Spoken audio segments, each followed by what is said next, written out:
Have you ever wondered how quickly the bonds of family can unravel when desire and betrayal intertwine? In the sultry depths of Louisiana's bayou country, a tale of forbidden passion would ultimately lead to murder, forever changing the lives of three people bound by blood and marriage. The oppressive heat of late summer 2023 bore down on St. Martinville, Louisiana, a town where Spanish moss draped from ancient oaks like nature's own funeral shrouds. Here, beneath the crushing weight of tradition and family ties, dark secrets festered in the stagnant air, waiting to explode with devastating consequences. Welcome to True Crime Stories Archive, your gateway to the chilling world of real-life horror. Here, we delve into the darkest corners of humanity, unearthing terrifying stories of true crime that will leave you sleeping with the lights on. If you're fascinated by the depths of human nature and the price of betrayal, make sure to subscribe and join us on this haunting journey. In this mosquito-laden paradise, where time seemed to move as slowly as molasses in January, lived Aisha Dupri, a 28-year-old woman whose life story read like a Southern Gothic novel.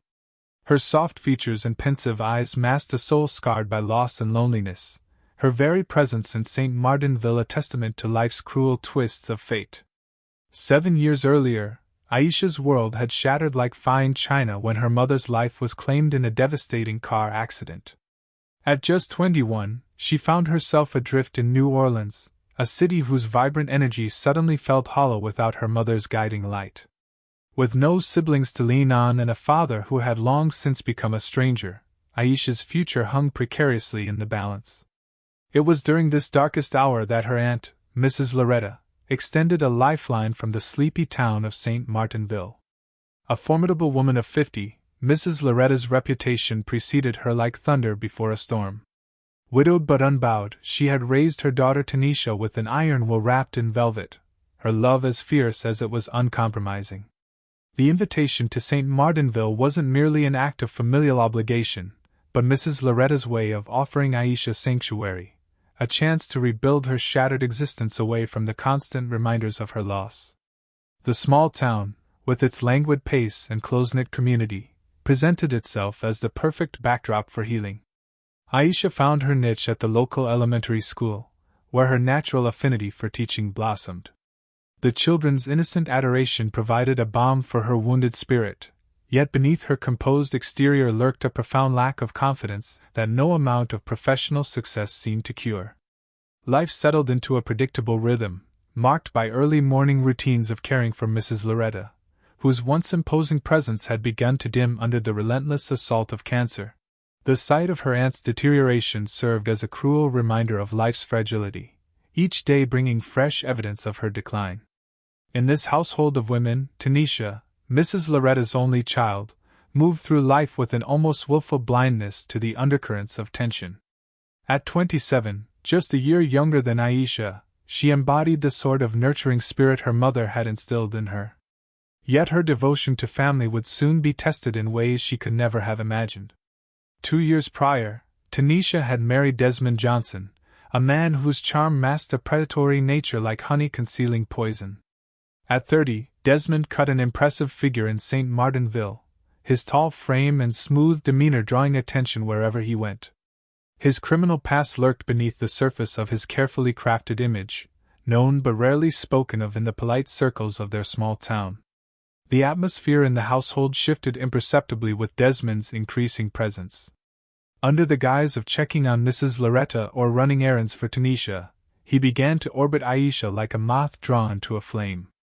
Their interactions, innocent at first, carried an underlying current of attraction that grew stronger with each passing day. Small moments began to accumulate like grains of sand in an hourglass. A lingering glance here, a casual touch there, conversations that stretched longer than necessary. Desmond possessed an uncanny ability to make Aisha feel truly seen, awakening emotions she had long suppressed.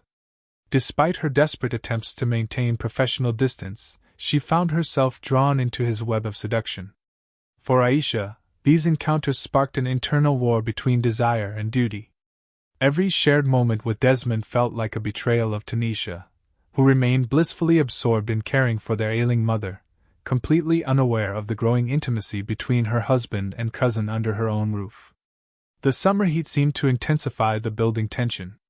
Morning coffee breaks transformed into loaded exchanges of meaningful glances, while chance encounters in the hallway left both Aisha and Desmond breathless with unspoken longing. Each interaction added another layer to their forbidden connection, even as guilt gnawed at Aisha's conscience. Meanwhile, Mrs. Loretta's condition continued its merciless decline. The woman who had once commanded respect with mere presence now required constant attention, her strength ebbing away like the tide. The shifting dynamics in her home didn't escape her notice entirely, though her diminishing health left her powerless to intervene. Tanisha poured herself into the role of dutiful daughter and wife, remaining oblivious to the growing distance between herself and Desmond. Her marriage, which she had once believed was built on an unshakable foundation of love and trust, was slowly crumbling beneath the weight of secrets and lies. Yet she continued to praise Desmond's attentiveness and Aisha's support, each word of gratitude cutting deeper into Aisha's conscience like a sharpened blade. Desmond Johnson wielded his charm like a master swordsman, each calculated gesture and carefully chosen word designed to draw Aisha deeper into his sphere of influence. His criminal history, though whispered about in town, seemed to add an element of danger that only heightened his allure. The same manipulative skills that had served him in his shadowy past now worked to entangle Aisha in an emotional web from which she found herself increasingly unable to escape. The tension between them built like pressure in a sealed container, threatening to explode at any moment. Their stolen glances became longer, their casual touches more deliberate, and their conversations increasingly charged with unspoken desires. The very air seemed to crackle with electricity whenever they occupied the same space, their mutual attraction becoming harder to disguise. As late summer dragged on, the pressure reached a breaking point. When Tanisha announced her plans for a weekend trip to Baton Rouge to visit a friend, the announcement fell like a match into a powder keg. Her excitement about the brief respite from her caretaking duties stood in stark contrast to the dangerous anticipation building between her husband and cousin. Tanisha's departure that Friday afternoon marked the beginning of a tragic sequence of events. Her car had barely disappeared from view when Desmond's thoughts turned to the opportunity that now presented itself. The weekend stretched before them like an open invitation to disaster, and he wasted no time in setting his plans in motion. That evening, Desmond approached Aisha with a seemingly innocent suggestion, a quiet dinner followed by a drive around town.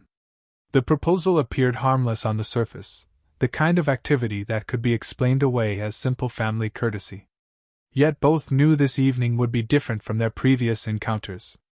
They chose a small local establishment called Bonham for their dinner, settling into a window seat as the evening sun cast long shadows across their table. The simple meal, Desmond's shrimp po'boy and Aisha's bowl of gumbo, belied the complexity of emotions swirling between them. Each glance, each gesture carried the weight of their mutual attraction and forbidden desires. The drive that followed dinner took them away from the well-lit streets of St. Martinville and into the darker, more secluded areas near the bayou. The full moon cast an ethereal glow over the landscape, creating shadows that seemed to dance among the cypress trees. The air inside the car grew thick with tension as they ventured further from civilization. When Desmond finally pulled over at a secluded spot near the water, the only sounds were the gentle rustling of leaves and the distant calls of night birds. The isolation of their location seemed to strip away the last vestiges of restraint. In the silver moonlight reflecting off the still waters, they surrendered to the passion they had been fighting for so long. In the days that followed, Aisha and Desmond's forbidden relationship intensified. Their encounters, though brief, became more frequent and daring. Each stolen moment was a delicate dance between passion and paranoia, the thrill of their connection constantly shadowed by the threat of discovery. The weekend that would ultimately shatter the fragile equilibrium began like any other. Tanisha, still trusting and unaware, had planned another trip to visit her friend in Baton Rouge. The prospect of time alone had emboldened both Aisha and Desmond, leading them to grow increasingly careless in their rendezvous. But fate had other plans. Unknown to them, Tanisha's suspicions had finally been aroused by subtle changes in behavior, unexplained absences, and perhaps that sixth sense that warns of betrayal. She had begun to notice the lingering glances, the slight tensing of shoulders when they were in the same room, the way conversations would abruptly cease when she entered. The discovery came through Desmond's carelessly forgotten phone, left on the kitchen counter one sweltering afternoon. A single message notification became the key that unlocked a Pandora's box of betrayal. As Tanisha scrolled through the exchange between her husband and cousin, each message was like a dagger to her heart, revealing the depth of their deception. Rage, an emotion foreign to Tanisha's normally gentle nature, consumed her. The pain of betrayal by the two people she trusted most transformed her, unleashing a fury that had been building unconsciously since the affair began. Without fully processing her actions, she retrieved Desmond's gun from his car's glove compartment. Driven by a cocktail of hurt and anger, Tanisha tracked them to their meeting place in the swamp. The confrontation that followed was explosive, raw emotion erupting like a volcano that had been dormant for too long. The sound of her arrival shattered their secret world, bringing the reality of their betrayal into sharp focus. In the tense confrontation that followed, Tanisha's hand trembled as she gripped the weapon, her entire body shaking with the force of her emotions. The humid air grew heavy with accusations and desperate pleas. Desmond attempted to defuse the situation, stepping forward to calm his enraged wife, inadvertently placing himself between Tanisha and Aisha. In that fateful moment, as emotions reached their crescendo, Tanisha's finger tightened on the trigger. The gunshot shattered the bayou's peaceful atmosphere, the sound echoing across the dark waters.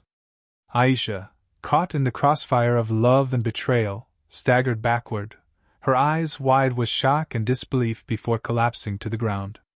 The aftermath unfolded like a macabre dance. Desmond, his survival instincts kicking in, wrestled the gun from his shell-shocked wife. The reality of what had just occurred seemed to freeze time itself. The once formidable Desmond, now calculating as ever, quickly suggested disposing of the body in the swamp's murky depths. Together they moved through the motions like automatons, weighing down Aisha's lifeless body with stones before consigning it to the dark waters. The swamp swallowed their secret whole, its surface returning to an unnatural stillness that belied the tragedy beneath. Upon returning to Mrs. Loretta's home, they constructed an elaborate lie. Their story was simple yet plausible. Desmond had ended things with Aisha, who had stormed off in distress. Tanisha, playing the role of the forgiving wife, supported this narrative, claiming she had chosen to reconcile with her husband despite his indiscretion. But Mrs. Loretta, despite her weakened state, sensed something amiss. Her maternal instincts, honed over decades, detected the false notes in their carefully crafted story. As hours turned into days with no word from Aisha, her concern transformed into panic. Her repeated calls to Aisha's phone went unanswered, each ring amplifying her growing fears. Unable to contain her fear any longer, Mrs. Loretta contacted the police, her motherly instincts screaming that something terrible had befallen her niece. The authorities responded swiftly, recognizing the urgency in her voice and the suspicious nature of Aisha's sudden disappearance. The investigation began methodically. Officers arrived at Mrs. Loretta's residence, carefully documenting every detail as she recounted recent events. Mrs. Loretta, though weakened by her illness, provided crucial information about the tension between Aisha, Desmond, and Tanisha, revealing the affair that had preceded Aisha's disappearance. When questioned, Desmond and Tanisha maintained their fabricated version of events, but cracks began to appear in their facade. Tanisha's nervousness betrayed her as she stumbled through her account, her voice wavering and uncertain.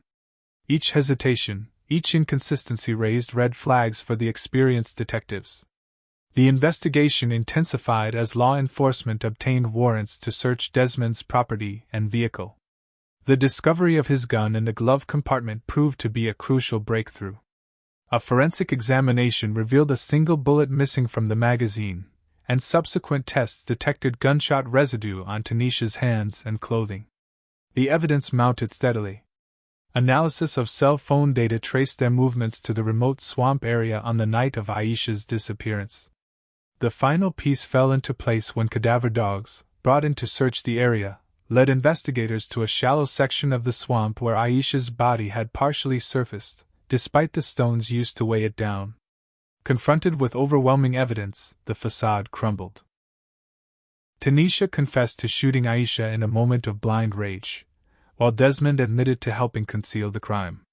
The truth of what transpired that night in the swamp finally came to light, revealing the tragic culmination of betrayal, jealousy, and unchecked passion. The trial commenced on October 15, marking one of the most somber chapters in St. Martinville's history.